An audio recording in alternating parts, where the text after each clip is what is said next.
Combination எப்படி சொல்கிறேன்னா கமலஹாசன் ஸ்ரீதேவி மாதிரி அப்படி ஒரு காம்பினேஷன். வெங்காய சட்னி, கம்பு தோசை. இந்த கலர் பார்த்தீங்களா, ரொம்ப அருமையாக வந்திருக்கு. கம்பு மாதிரியே. அரிசி மாவோட கொஞ்சம் சீக்கிரம் பிடிக்கும் கம்பு மாவு. நான் ஏற்கனவே சொன்ன மாதிரி நீங்கள் இன்றைக்கி இறக்கிறீங்கன்னா நாளைக்கு காலி பண்ணிடுங்க.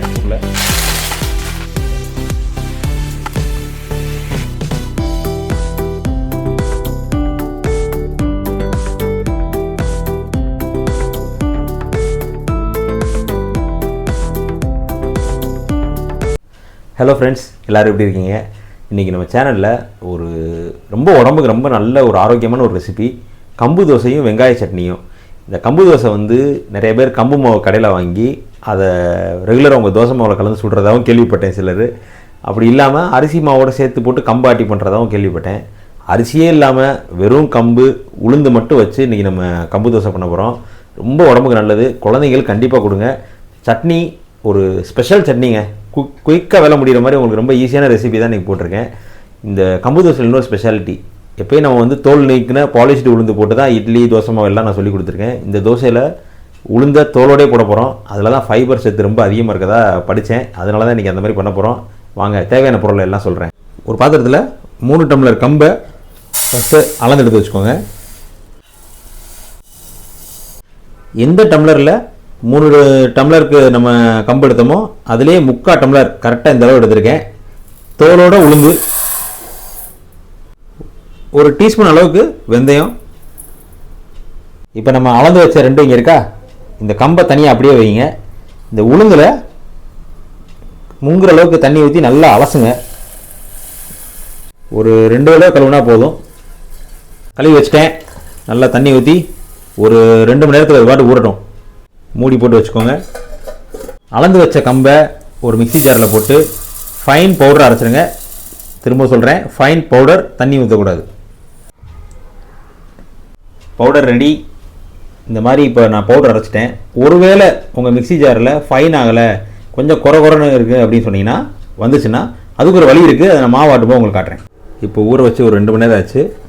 இப்போ இதை கிரைண்டரில் போட போகிறோம். ஃபஸ்ட்டு இந்த உளுந்தை மட்டும் நம்ம கிரைண்டரில் போட்டுக்கலாம்.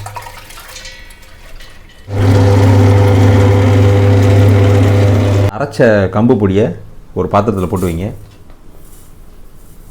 கரெக்டாக அந்த பொடி முங்குற அளவுக்கு தண்ணி ஊற்றி வைங்க. நான் ஏன் முங்குற அளவு தண்ணி ஊற்ற சொன்னேன்னா, இங்கே பாருங்கள், தண்ணி ஊற்றின ஒரு 5 நிமிஷத்துலேயே தண்ணியெல்லாம் உறிஞ்சு எல்லாம் வந்து அப்படியே பிளாக் மாதிரி நின்றுச்சு. இந்த அளவுக்கு தண்ணி இருந்தாலே போதும், ரொம்ப ஊற்ற வேண்டாம். பாருங்கள், கரெக்டாக ஒரு 5 நிமிஷம் ஓடிச்சு. இந்த நம்ம போட்ட உளுந்து வந்து ஒரு 80% அரைஞ்சிருச்சு, ஒரு 80% அரைஞ்சிருச்சு.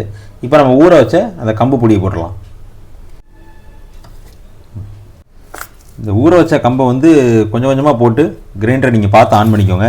ஏன்னா மொத்தமாக போட்டிங்கன்னா கிரைண்டர் ஆன் ஆகாது. எல்லாம் போட்ட அப்புறம் தேவையான அளவு கொஞ்சம் தண்ணி ஊற்றிக்கோங்க.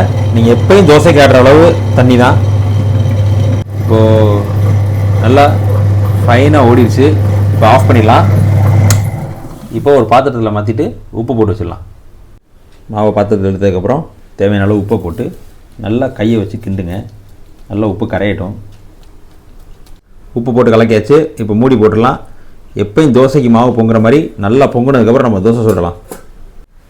நான் சொன்ன மாதிரியே ஆட்டி மாவு புளிக்க வச்சுருந்தேன் பொங்குறதுக்காக.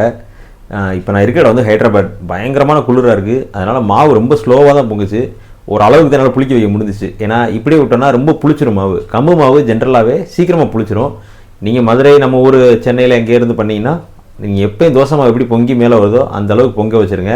இப்போ வாங்க மாவை காட்டுறேன். எப்பயும் போல் நல்லா பொங்கி வந்துடுச்சு. மாவு கொஞ்சம் கட்டியாக இருக்குது. இப்போ நம்ம கொஞ்சம் தண்ணி ஊற்றி கலக்கலாம். ரெகுலராக நீங்கள் தோசை மாவுக்கு எவ்வளோ தண்ணி ஊற்றுவீங்களோ அதே அளவு தண்ணி ஊற்றி கலந்துக்கோங்க. இப்போது மாவு ரெடியாக வெளியே இருக்கட்டும். நம்ம போய் வெங்காய சட்னி அரைக்கலாம். இந்த வெங்காய சட்னி செய்கிறதுக்கு ஒரே ஒரு வெங்காயம், பெரிய வெங்காயம் உரித்து வச்சுருக்கேன். ஒரு 8 பல்லு பூண்டு உரித்து வச்சுருக்கோம். தோலோடையும் போடலாம், நல்லா தான் இருக்கும். மிளகாய் வத்தல் காரத்துக்கு தகுந்த மாதிரி நான் ஒரு 6 வத்தல் எடுத்திருக்கேன். நீங்களும் 6 வத்தல் எடுத்துக்கோங்க. ஊற வச்ச புளி இல்லைன்னா ஊற வைக்காத முழு புளி கூட போடலாம். தாளிக்கும் போது போடுறதுக்கு கொஞ்சமாக கருவேப்பிலை. இது போக நம்ம கடுகு இதெல்லாம் போட்டு தாளிக்க போகிறோம். இப்போ மிக்சி ஜாரில் ஃபஸ்ட்டு இந்த வெங்காயம், பூண்டு, ஊற வச்ச புளி, மிளகாய் வத்தல், கல் உப்பு, கொஞ்சமாக தண்ணி ஊற்றிட்டு ஃபைன் பேஸ்ட்டாக அரைச்சி எடுத்துக்கோங்க. நல்லா ஃபைன் பேஸ்ட்டாக அரைச்சாச்சு. இந்த மாதிரி அரைச்சிக்கோங்க. இப்போ தாளிச்சிடலாம். ஒரு பேனில் கொஞ்சமாக நல்லெண்ணெய் ஊற்றிக்கோங்க. எண்ணெய் காஞ்ச உடனே கடுகு கொஞ்சம், உளுந்தம்பருப்பு, கொஞ்சமாக கருவேப்பிலை. இப்போ நம்ம அரைச்சி வச்ச சட்னி பேஸ்ட் ஊற்றிடுங்க. ஊற்றுனதுக்கப்புறம் ஜாரை லைட்டாக அலசி தண்ணியை ஊற்றிடுங்க. ஏன்னா இந்த ரொம்ப தண்ணி ஊற்றிடாதீங்க, அது ஒரு துவக்க ஆரம்பிச்சிடும். ஏன்னா அது ரொம்ப நேரம் குக் பண்ணக்கூடாது. லைட்டாக ஒரு 2 மினிட்ஸாக கொதிக்க விட போகிறோம். சூப்பர் சட்னிங்க. நல்லா ஒரு அந்த எல்லாம் ஃப்ரெஷ்ஷாக பண்ணியிருக்கோமா, அந்த டேஸ்ட், அந்த ஃப்ளேவர் நல்லா இருக்குது வீடு ஃபுல்லாக.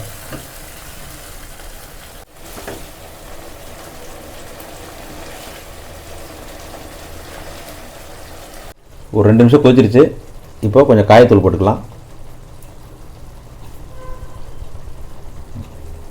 காயத்தூள் போட்டு ஸ்டவ் அமர்த்திடுங்க.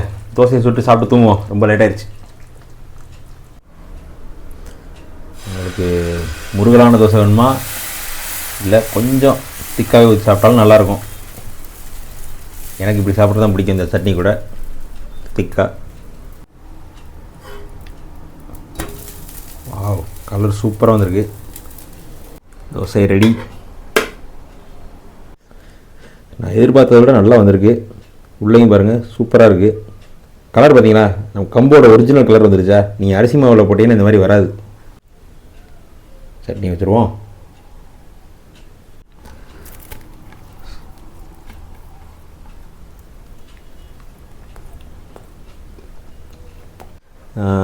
ரொம்ப அருமையாக இருக்குது டேஸ்ட்டு.